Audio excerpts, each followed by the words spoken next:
አላሁ አክበር ሙስሊም ማለት ይሄ ነው። በተለይ ጋዛውያን የሚታወቁት በዚህ ነው። እጅግ ያሳዝናል። እስራኤል አሁንም ጋዛን እየደበደበች ትገኛለች። እንግዲህ እንደሚታወቀው ቀን ሙሉ ጋዛውያን ማለት ነው ወጥተው ደስታቸውን ሲገልጹ ነበር። ከአይሁድ ጋር የሚደረግ ማንኛውም አይነት ስምምነት መሬት አይረግጥም፣ አይረጋም።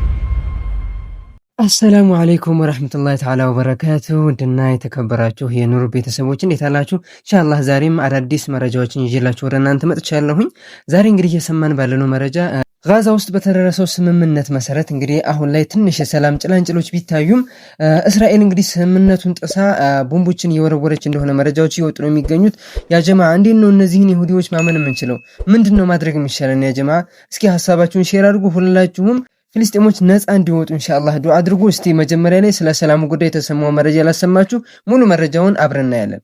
አላሁ አክበር ሙስሊም ማለት ይሄ ነው። በተለይ ጋዛውያን የሚታወቁት በዚህ ነው። ለአመታት እጅግ በሚያሳዝን ጦርነት ውስጥ ብዙ ነገራቸውን አጥተዋል። መኖሪያ ቤታቸውን፣ መጠለያቸውን ሁሉ አጥተዋል። በትላንትናው ዕለት የተኩስ አቁም ስምምነቱ በተፈረመ በጥቂት ደቂቃ ውስጥ ቤታቸውን፣ ማደሪያቸውን ሳይሆን ወደ መስጂድ ሄደው ለ2 ዓመት ያክል የተዘጋን መስጂድ ማጽዳት ነው የጀመሩት። ይሄ መስጂድ በጦርነቱ ምክንያት ለ2 ዓመት ያክል የተዘጋና ከውጭ በኩል ውድመት የደረሰበት ነበረ። እነሱም የተኩስ አቁም ስምምነቱ ሲፈረም ወዲያውኑ ሄደው ይህን መስጂድ ማጽዳትና ማስተካከል ነበር የጀመሩት። በዚህ አጋጣሚ በትላንትናው ዕለት የተኩስ አቁም ስምምነቱ ከተፈረመ ከጥቂት ደቂቃ በኋላ የወራሪዋ እስራኤል ታንኮች ንጹሃንን እየተኮሱ የተኩስ አቁም ስምምነቱን እየጣሱ ነው ሲባል ነበረ። ዛሬ የእስራኤል ካቢኔ የተኩስ አቁም ስምምነቱን አጽድቆ ታንኮችም ሆነ የእስራኤል ወታደሮች ከጋዛ እየወጡ ይገኛሉ። አላህ ሰላሙን ዘላቂ ያርግልን። በደንብ ሼር፣ ኮፒ ሊንክ፣ ሪፖስት እያደርጋችሁ አዳርሱ። ለአንድ ሳምንት ያክል አልነበርኩም። እሱም በጉሮሮ ህመም ምክንያት ነው። ብዙዎች ስጠይቁ የነበረ ተመልሻለሁ። ያአላህ እነሱ እንግዲህ ሰላም አገኘን ብለው ሩጠው ወደ ቤታቸው አልሄዱም። ያ ጀማዓ በጣም የሚያጅብ የጋዛውያን ዓለም እየመሰከረላቸው ያለውን እንግዲህ ተመልከቱ። ያ ጀማዓ ወደ መስጊዶቻቸውን ይሄዱት። ያ ጀማዓ መስጊዶቻቸውን እያዘጋጁ ነው ያሉት። አላህን የሚያመሰግኑበትን መስጊድ እያዘጋጁ ነው የሚገኙት። ያ ጀማዓ እኔና እናንተ ደግሞ እንግዲህ በተቃራኒው ያለንን ሰላም ያለንን ጸጋ ተመልከቱ። ያ ጀማዓ ግን ደግሞ ወላሂ ሐቂቃ አላህን እያመሰገንን አይደለም፣ ራሳችንን እንድንመለከት ነው አላህ ይሄን ነገር እያሳየን ያለው። ሰላሙን የጣሰችው እንግዲህ ከስምምነቱ በኋላ ስምምነቱን እንደጣሰች እየተነገረች የምትገኘው እስራኤል ነች። እስኪ አንዳንድ መረጃዎችን እንስማብረን። እጅግ ያሳዝናል። እስራኤል አሁንም ጋዛን እየደበደበች ትገኛለች። እንግዲህ እንደሚታወቀው ቀን ሙሉ ጋዛውያን ማለት ነው ወጥተው ደስታቸውን ሲገልጹ ነበር። በጣም ደስተኞች ነበሩ። እንዲሁም ደግሞ የሐማስ መሪ ማለት ነው እንኳን ደስ አላችሁ መልእክት አስተላልፈው ነበር። ምክንያቱም ከአሜሪካና እንዲሁም ደግሞ ከሌሎች የስምምነቱ አጋሮች ማለት ነው ትክክለኛ ወይም ደግሞ እስከመጨረሻ የተኩስ ስምምነት እንደተደረገ ተገልጾልኛል። ስለዚህ እንኳን ደስ አላችሁ መልእክት ሲያስተላልፉ ነበር። እንዲሁም ደግሞ የተለያዩ ሀገራት ማለት ነው የእንኳን ደስ አላችሁ መልእክት ለሐማስ ወይም ለጋዛውያን ሲልኩ ነበር። ነገር ግን የዚህ የተኩስ አቁም ስምምነት መፈጸሙ አስመልክቶ ማለት ነው እስራኤላውያን ለደስታ የወጡ ጋዛውያን ላይ የቦምብ ድብደባ ሲያካሂዱባቸውም አምሽተዋል። አዲስ ነገር ካላጋራችኋለሁ። በደንብ ኮፒ ሊንክ አድርጉት። መልካም ምሽት። ያ ጀማዓ አላህ ይድረስላቸው ከማለት ውጭ ምን ማድረግ እንችላለን? ወላሂ ሐቂቃ ወንድሞችና እህቶች ዱዓ አድርጉላቸው ለፍልስጤማውያን። አስቡት እንግዲህ ስምምነት ከተፈራረሙ እንኳን በኋላ ምንም ማረፍ አልቻለችም። ሐቂቃ ያው ማን አለብኝነት ነው። በቃ ስምምነቱን ከተፈራረሙ በኋላ ይሄን ማድረግ ይችላሉ የሚለውን ለማሳየት ነው። አላኩል ሐል አላህ ዘላቂ ሰላም ለፍልስጤማውያን እንዲያመጣ ዱዓ አድርጉ። ነገር ግን ይሁዲዎችን ማመን አይቻልም። ሐማስም እዚህ በኋላም ትጥቅ መፍታት የለበትም፣ እንደታጠቀ ነው መቀመጥ ያለበት የምንለው ለዚህ ነው። ያ ጀማዓ ትጥቅ መፍታት የለበትም ሐማስ ኢንሻአላህ ይሁዲዎች የሚያደርጉ ስለማይታወቅ ማለት ነው። ያ ጀማዓ ከአይሁድ ጋር የሚደረግ ማንኛውም አይነት ስምምነት መሬት አይረግጥም፣ አይረጋም። ምክንያቱም በክደት የተሞላ ነው። ለዚህም ደግሞ ማሳያ የሚሆነው የነቢያችን ሰለላሁ ዐለይሂ ወሰለም የሙሐመድን ታሪክንና እንዲሁም ደግሞ የበኒ ቁረይዘርን ታሪክ ማዳመጥና እንዲሁም ደግሞ ለብዙ ሰዎች ኮፒሊንክና ሼር ማድረግ አስፈላጊ ይመስለኛል። ታዲያ ይህንን ታሪክ ስነግራችሁ እጅግ በጣም በክደትና እንዲሁም ደግሞ እውነትና መሰረት በሌለው በክደት የተሞላ ሐቅን የሚያወጣው አብዛኛውን ጊዜ በታሪክና እንዲሁም ደግሞ በተለያዩ ነገሮች ላይ የምናውቀውን በርካታ ነገሮችን ባለማወቅና በመዘንጋት ከነሱ ጋር ስምምነት እንፈጽማለን። ነገር ግን ስምምነቱ መሬት እንደማይረግጥና እንዲሁም ደግሞ ስር እንደማይሰድ እንዲሁም እንደማይረጋ ማሳያ ምልክቶች አሉ። ለዚህም ደግሞ ማሳያ ምልክቱን ስነግራችሁ ረሱል ሰለላሁ ዐለይሂ ወሰለም ከአይሁዶች ቤተሰብ ጋር ወይም ተወካይ ከነበረው ከበኒ ቁረይዘር ጋር በመዲና የሰላም ስምምነት ጦርነት ላካሄዱ ተስማምተው ነበር። በዘመሃልም ደግሞ ከመካ የተነሱ ቁረይሾች ነብዩንና ተከታዮቻቸውን ለመዋጋት ወደ መዲና እያመጡና እያመሩ መሆኑን ተሰሙ። ይህን በሰሙ በጥቂት ቀናት ውስጥ ላይ በኒ ቁረይዘርም ከመካ የተነሱ ቁረይሾች ወደ መዲና መጥተው በነብዩ ሰለላሁ ዐለይሂ ወሰለም ጦርነትን እንደሚከፍቱ ሲሰሙ አሁንም የስምምነቱን ማፍረስ አለብኝ ብሎ አሰበ። በኒ ቁረይዘርም ስምምነቱን ከነብዩ ጋር የገባውን ውልና እንዲሁም ደግሞ ጦርነትም ሆነ ማንኛውም አይነት ትንኮሳ ላለመፈጸም የተስማማበትን ውል አፈረሰ። በዛም ደግሞ ከመዲና የተነሱ ቁረይሾች ጋር አብሮ በነብዩና በተከታዮቻቸው ላይ ጦርነት ለማዝመት አሰበ። ከዛም ከነሱ ጋር ሆኜ ጦር አዘምታለሁ ብሎ ተነሳ። ነብዩ ሰለላሁ ዐለይሂ ወሰለም ሰላያቸውን ሙዓዝን ላኩና ሁለቱም ምን ያደረጉ እንደሆነና ከሁለቱም ወገን እየተነፈሱ ያለውን አየር እንዲያጤን ላኩት።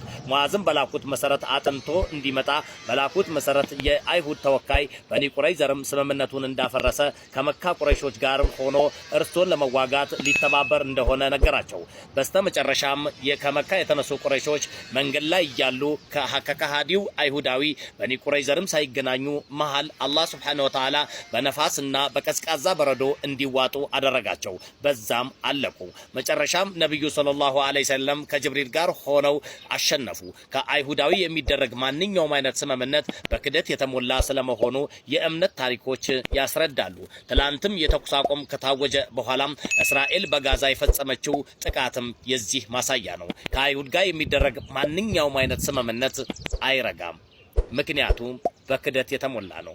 መልካም አው ያ ጀማ ከሃዲዎች ናቸው እኮ ባይወዚ ይሁዲያቱን ይባል ይላል እኛ ጋር እንኳን የሆነ ሰው እንደዚህ ሲክር ምናምን አንተ ይሁዲ ምናምን ይባላል። ያ ጀማ በጣም ከሃዲዎች ናቸው።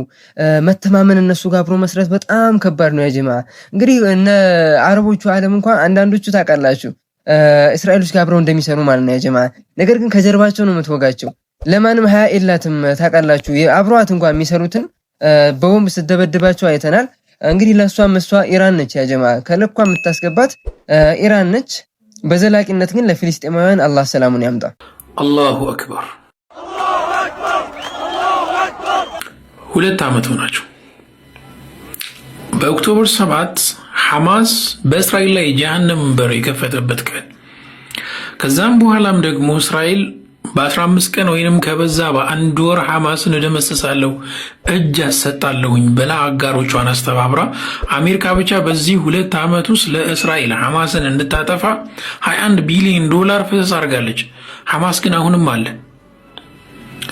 እዚህ ጋር እንደምትመለከቱት የፍልስጤን የገዛ ልጆች አፈር ሲበሉ የሚበሉትን አጥተው ስቃያቸው ሲበዛ በየበረሃው ሲሰቃዩ እናቶች ሆዳቸው ላይ ድንጋይ ሲያስሩ አባቶች ሆዳቸው ላይ ድንጋይ ሲያስሩ በየፍርስራሹ ሲወድቁ እናት በምጥ ስትሰቃይ በረሃ ላይ ያለ መድኃኒትና ያለ ምግብ ስትሰቃይ አሁንስ ፍልስጤማውያን ሐማስ ላይ ተስፋ ይቆርጣሉ ብለው ጠላቶች ሲጠብቁ ፍልስጤማውያን ምን አደረጉ? እንደውም ለሐማስኛ ፊዳ እንሁን ማለት ጀመሩ። በሐማስ ላይ ያላቸውን እምነት እያደሱ መሄድ ጀመሩ። ይህ ደግሞ ከምንም በላይ እስራኤልን ተስፋ እያስቆረጠ መጣ። ለዛም ነው ህዝብን እየጨፈጨፈች 2 ዓመት የከረመችው። የተኩስ አቁም ስምምነት ተደርጓል ዛሬ። ይህ የተኩስ አቁም ስምምነትን ግን እስራኤል ወዳና ፈቅዳ አይደለም፣ እጇ ተጠምዝዞ ተገዳ ነው። ሐማስ እጁ ላይ ያሉ ታጋቾችን እንዲሁም ምርኮኞችን በህይወት ያሉትንም የሞቱትንም ይሰጣል። እንዲሁም ሐማስ የሚፈልጋቸውን እስረኞች እስራኤል ትለቃለች፣ ጦሯንም ከዛ ታስወጣለች። ዛሬ የመጀመሪያው ምዕራፍ። ቀጣይ ሰኞ ደግሞ ሐማስ ታጋቾቹን ይለቃል። ትልቁ የስምምነት ምዕራፍ ሊሆን የሚችለው አሁን በውይይት ላይ ያለው ነው። ጋዛን ማን ያስተዳድራታል? እንዲሁም ሐማስ ትጥቅ ይፈታል ወይ ነው ትልቁ ጥያቄ። ይሄ ነው። ፍልስጤማውያን ሐማስ ላይ ያላቸውን እምነት መቼም ቢሆን አይሸረሽሩትም። ሐማስም ደግሞ ለፍልስጤማውያን መታገሉን መቼም አያቆምም። ይህ እስከሆነ ድረስ ግን ፍልስጤማውያን ነፃ ይወጣሉ። ኢንሻአላህ ያ ቀን ሩቅ አይሆንም። ኢንሻአላህ በጣም ቅርብ ነው። ሁላችንም ኢንሻአላህ እንመለከታለን ብዬ አስባለሁኝ። ፊልስጤማውያን ነፃ ሀገር ሆነው ራሳቸውን በራሳቸው ያስተዳድሩ በሰላም የሚኖሩበት ቀን እንዲመጣ ዱዓችን ነው፣ ምኞታችን ነው። ኢንሻአላህ ሁላችሁም በኮሜንት ዱዓ አድርጉላቸው። እስኪ ስለ ሲስፋየሩ አዳዲስ መረጃዎችን እንመልከት። እስቲ የጋዛ ሲስፋየር ዲልን ጠቅለል አድርገን አጠር አድርገን እናስቀምጠው። የመጀመሪያው ፌዝ ሲስፋየር ዲል ተደርጓል እንግዲህ እና አራት ነገሮችን ይዟል ይህ ዲል። የመጀመሪያው ምንድነው? የተኩስ አቁም ስምምነት ይደረጋል ነው። ይህን የተኩስ አቁም ስምምነት እንግዲህ የሐማስ ኦልሬዲ ተቀብሎታል። የእስራኤል ካቢኔም ከሰዓታት በፊት አፕሩቭ አድርጎታል። ሶ አኮርዲንግ ቱ ዲስ ዲል ነገ ቅዳሜ ከጠዋት ጀምሮ የተኩስ አቁም ስምምነቱ ምድረው ኢምፕሊመንት መደረግ ይጀመራል። ስለዚህ ተኩስ ይቆማል ከቅዳሜ ጀምሮ ማለት ነው። አንደኛው ይህ ነው። ሁለተኛው ደግሞ ምንድነው? ይህ ተኩስ አቁም ስምምነት አናውንስ ከተደረገ በኋላ ቅዳሜ ጧት በኋላ ማለት ነው ባሉት 72 ሰዓታቶች ውስጥ የእስረኞች ልውውጥ ይደረጋል። ሐማስ በእጁ ላይ ያሉ 48 የሚሆኑ ታጋጆች አሉ ይባላል። ከነዛ ውስጥ እንግዲህ 20ዎቹ በህይወት አሉ ተብሎ ነው የሚታሰበውና 20ዎቹንም ሆነ የቀሩትን 28 የጀናዛ የሞቱትንም ቦዲያቸውን ለእስራኤል ያስረክባል። ይህንን ተከትሎ ደግሞ እስራኤል 1700 የሚሆኑ ፍልስጤማውያን እስረኞችን የአመራሮችን ምኖችም እድሜ ልክ የተፈረደባቸው ምናምን አሉ እዛ ውስጥ ተለቃለች ነው የሚለው። እንግዲህ እዚህ ውስጥ ምን አለ መሰላችሁ? ያህያ ሲንዋርም ቢሆን ያህያ ሲንዋር እንግዲህ እድሜ ልክ ተፈርዶበት በእንደዚህ አይነት ተመሳሳይ የሆስቴጅ ኤክስቼንጅ ኦር የእስረኞች ልውውጥ ተፈቶ እንደወጣ ታውቃላችሁ። ያህያ ሲንዋርን ታሪክ የምታውቁ ሰዎች ይህ ይደረጋል ማለት ነው። ሁለተኛው ፌዝ ይሄ ነው። ሶስተኛው ፌዝ እስራኤል ከጋዛ አሁን ካለችበት ሚሊተሪ ምንድነው ግንባር ወደ ኋላ ታፈገፍጋለች ነው። ይህ ማፈግፈጓ 3 ፌዝ አለው። የመጀመሪያው ፌዝ ነው አሁን እያወራን ያለው። ገና 3 ፌዞች አሉት። በመጀመሪያው ፌዝ ግን አፈግፍጋ ስቲል የጋዛን 53% የሚሆን ግዛት ይዛ ትቆያለች ነው የሚለው። ይህ የመጀመሪያው ፌዝ ላይ ነው። ይህ 53% ማለት እንግዲህ እስራኤል ባለፈው አንድ ወር ውስጥ የያዘችውን መሬት ገፍታ የያዘችውን መሬት በሙሉ ትለቃለች ማለት ነው። which is ከዚህ አሁን እዚህ ጋር ከምታዩት ማለት ነው ወደዚህ ትለቅና ትቆማለች ማለት ነው። ስለዚህ 53% ግን ስቲል ትይዛለች። የመጀመሪያው ፌዝ ላይ ይሄ ነው።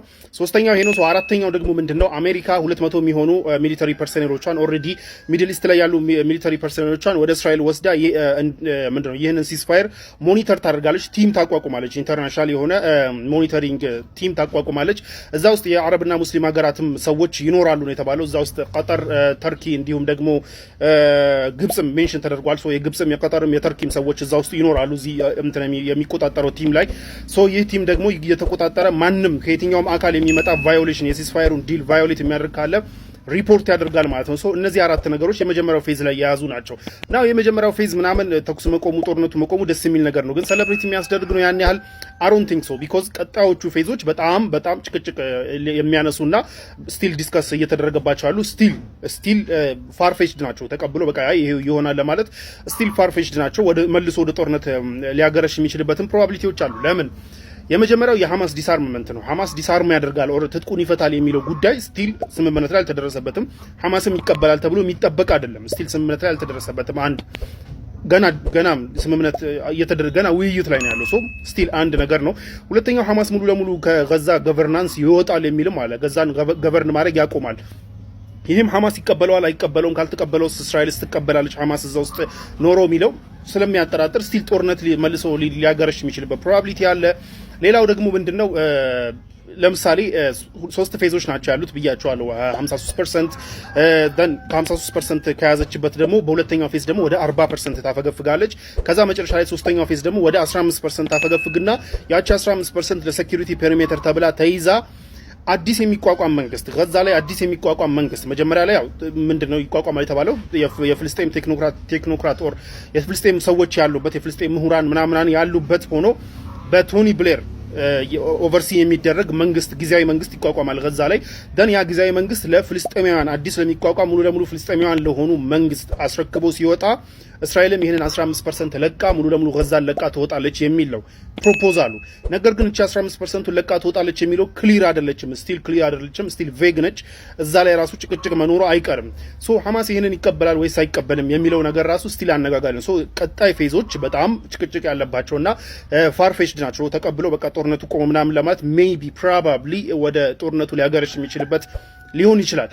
ናው የሚቀጥል ነው የሚሆነው። እንግዲህ ያ ድርድሮች ምናምን የሚቀጥሉ ናቸው የሚሆኑት። የፈርስት ፌዙ የምናየው ነው የሚሆነው። አኮርዲንግ ቱ ዲስ ፕሮፖዛል ግን ሐማስ ይሄንን ሁሉ ከተቀበለ ምንድነው የሚባለው? የአዲስ ፍልስጤማውያን የሆነ አዲስ መንግስት ይቋቋማል። ሐማስ ገቨርናንሱን ያስረክባል። የሐማስ ከፍተኛ አመራሮች ደግሞ የፈለጉት ቦታ ላይ ዓለም ላይ የፈለጉት አገር ላይ ለመኖር አምነስቲ ይሰጣቸዋል። ማንም አይነካቸውም። ይህ ደግሞ ዋስትና ይሰጣቸዋል። እንደ የፈለጉበት ሀገር ወጥተው እንዲኖሩ ይደረጋል። ከጋዛ የፕሮፖዛሉ አንዱ አሪፍ ፖይንቱ ምንድነው? ከጋዛ ምንም አይነት ፍልስጤማዊ አይፈናቀልም የሚል ነው። ከዚህ በፊት እንደምታውቁት ከጋዛ ህዝቡን አፈናቅሎ ወደ ግብጽም ወደ የትም ምናምን ለመውሰድ የትራምፕ ሙከራዎች ነበሩ። ያ አልሆነም። ያ ብዙ እንትን አምጥቷል፣ ብዙ ጣጣ አምጥቶበታል ትራምፕን። ሶ ያንን ትቶት እንግዲህ አሁኑ ፕሮፖዛሉ ላይ ከጋዛ ምንም አይነት ሰው አይፈናቀልም፣ እንዲሁም ደግሞ ጋዛ ልክ እንደማንኛውም ሀገር ጋዛውያን የፈለጉት ሀገር ደርሰው እንደልባቸው የመመለስ መብታቸው የተከበረ ይሆናል የሚል አለ ይህ እንትን ላይ ይህ ፕሮፖዛል ላይ። ለማንኛውም ይህ ሁሉ ግን የሚሆነው ሐማስ እነዚህ ነገሮችን ከተቀበለ ነው። ሶ እነዚህ ነገሮችን ይቀበላል ወይ የሚለው ነገር ስቲል አነጋጋሪ ነው የሚሆነው። ሐማስ አዲስ መንግስት ቢቋቋም ችግር የለብኝም፣ ግን የዛ መንግስት ውስጥ ምንድነው አባል ኦር ፓርቲሲፓንት መሆን አለብኝ የሚል አቋም አለው ሐማስም ቢሆን።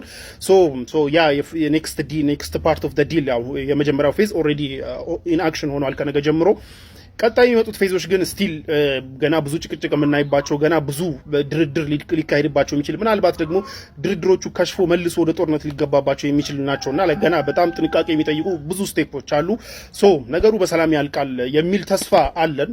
ለማንኛውም የፈርስት ሲስፋየሩ ግን ስቲል ለፍልስጤማውያን እረፍት የሚሰጥ ከፍንዳታ ከግድያ ከጭፍጨፋ እረፍት የሚሰጥ እርዳታ እንዲገባላቸው የሚያደርግ መድኃኒት ምግብ እንዲያገኙ የሚያደርግ በመሆኑ በጎ ነገር አለው። ነገር ግን ሙሉ ለሙሉ ጦርነት ቆመ ብለን ሰለብሬት የምናደርግበት አለም ስቲል ጥንቃቄ ይፈልጋል። ስቲል እነዚህ ሰዎች የሚታመኑ አይደሉም። ስቲል ሌላ በስነ ስርዓት ዊዝድሮ አድርገው ሙሉ ለሙሉ ለቀው ይወጣሉ ወይ ምናምን የሚለው ነገር ገና እንትን የሚል ነው የሚሆነው፣ ገና የሚታይ ነው የሚሆነው። ሶ አይገስቡ ቢልሲ ያ ጀማዓተ ኑር እንግዲህ ለዛሬ ያዘጋጀሁላችሁ ቪዲዮዎች እነዚህ ነበሩ። በጣም እንደወደዳችኋቸው ተስፋ አድርጋለሁ። በጣም አሪፍ ሐላል የሆኑ መረጃዎች እንዳገኛችሁም እንደዚሁ አላኩል ያህል እስቲ ኔክስት ኢንሻአላህ አሪፍ ቪዲዮዎችን ይዤ እመለሳለሁኝ።